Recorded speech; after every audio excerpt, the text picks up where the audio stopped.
Terima kasih kepada teman-teman yang tadi sudah mengajukan pertanyaan. Kalsel, mengapa bukan kader sendiri, gitu ya? Iya, sebetulnya kami selalu ingin mengusung kader-kader utama Partai Demokrat yang memiliki keinginan dan juga kesiapan. Dan tentunya saya selalu mengingatkan kepada semua kader Demokrat untuk mengukur segala sesuatunya dengan baik. Saya sering berseloroh bahwa semangat harus diikuti dengan kesiapan. Kesiapan itu tentu bicara elektabilitasnya bagaimana, kemudian supporternya bagaimana, termasuk juga apakah memiliki kecukupan tiket dari koalisi partai-partai politik. Selain tentunya juga logistik yang harus dihitung, karena bagaimanapun pertarungan politik membutuhkan logistik yang tidak sedikit.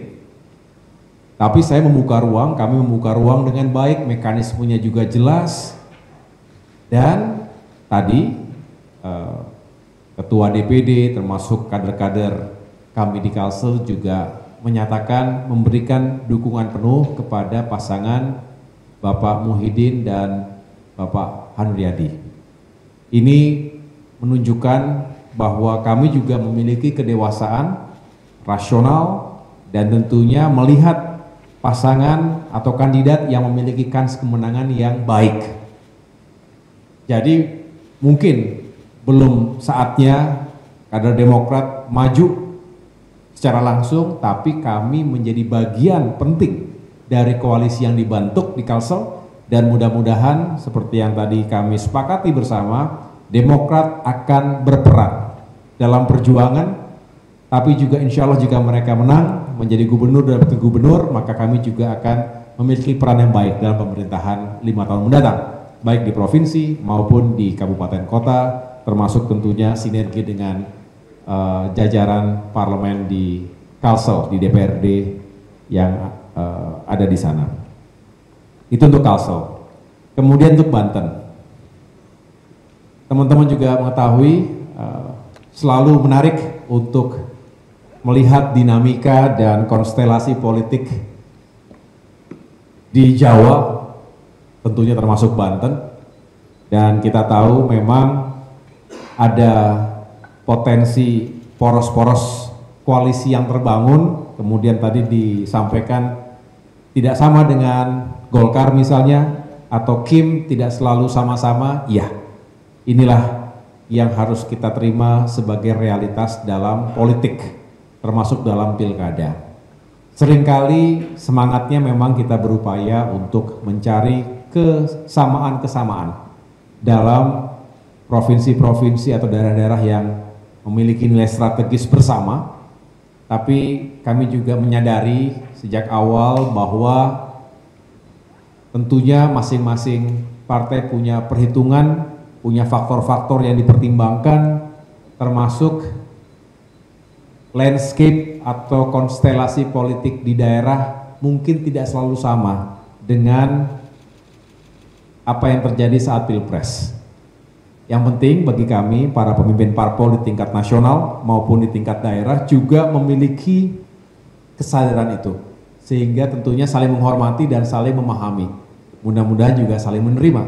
Dengan demikian, rasanya ini juga menjadi sebuah bentuk kedewasaan dalam berpolitik, tapi tidak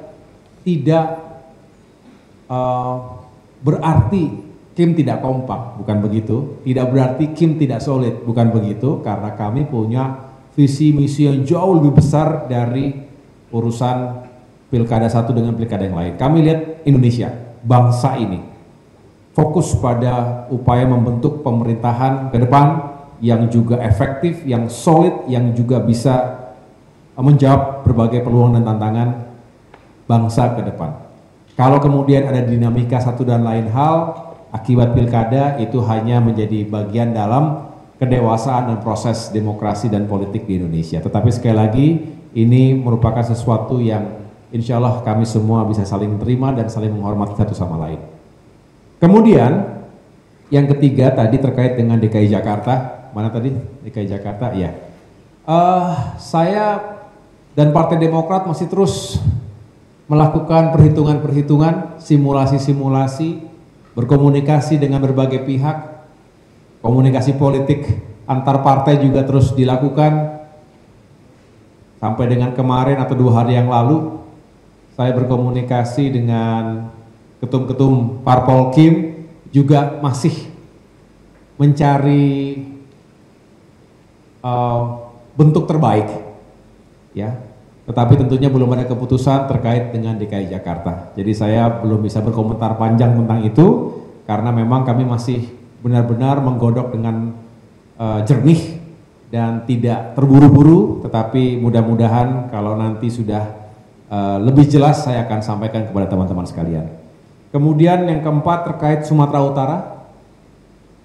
Sumatera Utara tadi, ya terima kasih. Ini juga sama, kami secara umum terus berkomunikasi dengan Demokrat yang ada di daerah, yang ada di Provinsi Sumatera Utara, termasuk juga kabupaten kota yang ada di sana untuk melihat menakar kans kemenangan ke depan untuk pilkada ini, dan tentunya juga sambil melakukan simulasi siapa pasangan yang paling baik, kira-kira begitu, yang benar-benar membawa kans kemenangan yang terbaik tentunya. Dan sekali lagi, kalau belum diumumkan ya tentunya masih dalam pertimbangan-pertimbangan tertentu, tetapi ya insya Allah kalau sudah lebih jelas semuanya pasti akan juga saya undang lagi teman-teman sekalian untuk menghadiri acara penyerahan rekomendasi seperti malam hari ini. Dan yang terakhir, di luar dari urusan pilkada tadi ya, tadi siap yang bertanya ya, tentu saya tidak bisa mengomentari karena pengangkatan atau pelantikan jajaran kabinet, apakah itu menteri atau wakil menteri, sepenuhnya merupakan hak prerogatif dari Presiden. Tentunya Bapak Presiden Joko Widodo memiliki pertimbangan-pertimbangan, alasan-alasan untuk melantik atau mengangkat 3 wakil menteri kemarin, baru kemarin. Yang saya tahu tentunya saya hadir di acara tersebut, Wakil Menteri Keuangan, Wakil Menteri Pertanian, dan Wakil Menteri Investasi. Saya rasa beliau yang bisa menjelaskan alasannya. Bagi kami yang jelas sebagai pembantu Presiden, ya kami ingin meyakinkan, saya sendiri tentunya dalam kapasitas sebagai Menteri ATR BPN ingin meyakinkan 3 bulan terakhir menuju Oktober 2024, tepatnya 20 Oktober 2024, tugas-tugas kementerian itu juga bisa kita capai dengan baik.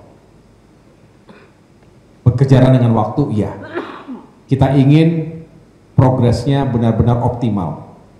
Kalaupun ada yang belum tuntas karena berbagai alasan dan faktor, tentu kita juga harus mempersiapkan landasan yang solid, fondasi yang kokoh untuk menyiapkan agar pemerintahan 5 tahun ke depan juga bisa melanjutkan segala hal yang baik, yang positif yang telah tercapai, sekaligus melakukan perbaikan-perbaikan terhadap yang belum tuntas, belum sempurna betul.